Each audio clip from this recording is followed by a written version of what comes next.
ऐसे बहुत सारे जनरलाइजेशन मैंने किए हुए हैं जिससे कि बच्चे को दिक्कत ना आए मल्टीपल मीडियम में,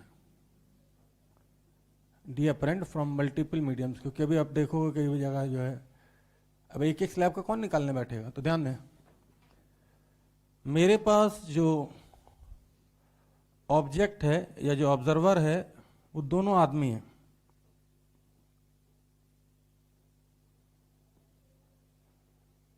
बर्ड हो सकता है, फिश हो सकती है, बर्ड फिश कुछ भी ले सकते हैं, मैन ए,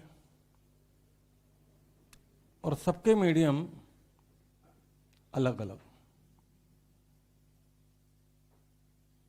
क्योंकि मैं बात ही नहीं कर रहा, मैं तो सीधे बोल रहा हूँ ये म्यू1 है, ये म्यू2 है, ये म्यू3 है, ये म्यू4 है, ये म्यू5 है, और भी भरने तो और भी भर दो, और ये है आदमी बी, ये आदमी ए। अब दोनों एक दूसरे को देख सकते हैं, और दोनों का जानबूझ के मैंने मीडियम भी अलग रखा हुआ है। सेम होना बड़ा आसान है, अगर सेम हुआ कभी तो म्यू1 और म्यू5 इक्वल कर देंगे, वो तो अपने हाथ में है। सही है, उनने कहा ऊपर भी एयर नीचे भी एयर, तो भी अपने हाथ में, इसकी वैल्यू 1 इसकी वैल्यू 1। लेकिन डिफरेंट वाला नहीं पढ़ाओगे तो सामने वाला अटक जाएगा जैसे ही डिफरेंट मीडियम आएगा। तो वैसे 4-5 से ज़्यादा भरते नहीं, लेकिन तुम 50 भर दो, जनरलाइजेशन है तो कोई फर्क नहीं पड़ता। ठीक, इसके बाद एक और कीड़ा है बीच में, सी। कीड़ा इधर भी देख सकता है, इधर भी देख सकता है। अब अगर ध्यान से देखें तो कम से कम 10 सवाल बन जाएंगे डी अपरेंट के। Apparent distance of A as seen by B, apparent distance of B as seen by A, apparent distance of A as seen by C, apparent distance of C as seen by A, क्योंकि सबको आंखें दे दी मैंने। Apparent distance of B as seen by C, apparent distance of C as seen by B. और C क्या, मैं यहाँ पे एक और भर दूंगा, एक और कीड़ा डाल दूंगा, डी भी आ जाएगा, ई भी आया। कितने भी इंसान किसी को भी देखें तब भी फार्मूला मेरा फेल नहीं होगा। ठीक, शिफ्ट इफ निकालने की कोई आवश्यकता नहीं है कहीं पे भी। ये डिस्टेंस मान लेते हैं भाई T1 है, ये T2, ये T3, ये T4, और यहां से यहां तक की T5। तो मैं कहता हूं बहुत सिंपल फार्मूला है मेरे पास, बहुत ही सिंपल, रिफाइंड बिल्कुल। डी अपरेंट लिखना ना, तो सबसे पहले जो देख रहा हो उसका ऑब्जर्वर का रिफ्रैक्टिव इंडेक्स पहले डालो। Refractive index of observer medium, कहने का मतलब अगर सी देख रहा, आप किसी को भी देख रहा हो तो सी का रिफ्रैक्टिव इंडेक्स म्यू3 आ जाएगा। फिर ऑब्जेक्ट से लेके ऑब्जर्वर तक की जितनी डिस्टेंसेज हैं उनको उन्हीं के मीडियम के रिफ्रैक्टिव इंडेक्स से डिवाइड करके ऐड करते जाओ। सिग्मा का मतलब ऐड करना।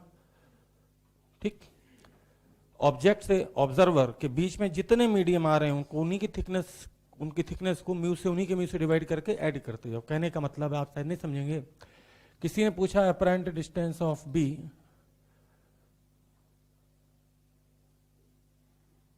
एज सीन बाई ए।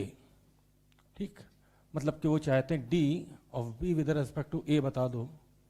तो मैं कहूंगा कौन देख रहा है, कौन देख रहा है, ए का रिफ्रैक्टिव इंडेक्स क्या है म्यू1, तो म्यू1 डाल दो यहां पे। फिर ए से लेके बी तक की जितनी डिस्टेंस है T1 बाई म्यू1 प्लस, अब रेलगाड़ी चलेगी T2 बाई म्यू2 प्लस T3 बाई म्यू3, सही है, प्लस T4 बाई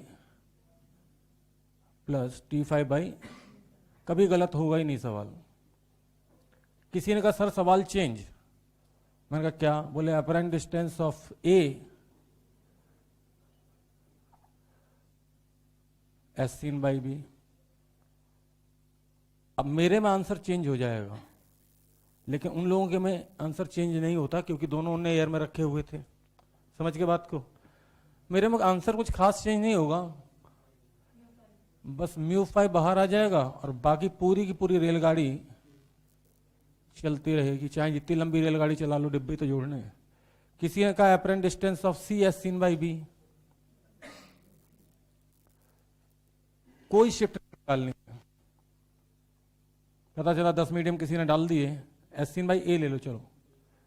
तो भाई क्या किया जाए, कौन देख रहा है, ए देख रहा है, एक किस मीडियम में म्यू1 में, फिर ए से लेके सी तक या सी से लेके ए तक, ये बिल्कुल बीच में है ना, ये बिल्कुल बीच में है ना, तो ए से लेकर सी तक या सी से लेकर ए तक की जितनी डिस्टेंस है उनको उन्हीं के रिफ्रैक्टिव इंडेक्स से डिवाइड करके ऐड करो। क्या करें भैया, T1 by mu one plus T2 by mu two plus T by two.